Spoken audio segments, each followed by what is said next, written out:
We do indeed live in interesting times, and I think these are interesting times. I think sometimes, as we continue on this journey in pursuit of our conservation mission, sometimes it's worth reflecting a little bit about the rich history that we all share, to look at some of the really unprecedented challenges that we're all facing in what is the most uncertain future, I think, that we've ever faced. And some of us have been along this journey together for an awfully long time, but others of you are pretty new and are just joining us. And so it's fun to reflect sometimes, get the old compass out, get our bearings and make sure that we know where we're going. And I think that's exceptionally important right now because there's a lot of folks out there that are expecting us to lead them as we go into the future.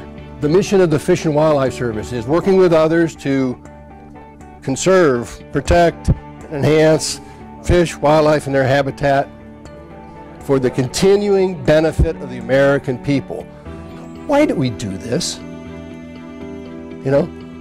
If you're going to talk to people in this country about the work we do, why is it important? This country has a rich history, and it has this construct of American exceptionalism that is founded in our land, in the bounty of our natural resources, and the historical connection our people have to it.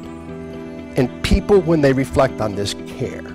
They care about the work we do. We have a vision of where we want to go. As a service, our vision for the National Wildlife Refuge System, our vision for landscape scale conservation, how science is foundational to it, and how we're going to serve the American people while we do this.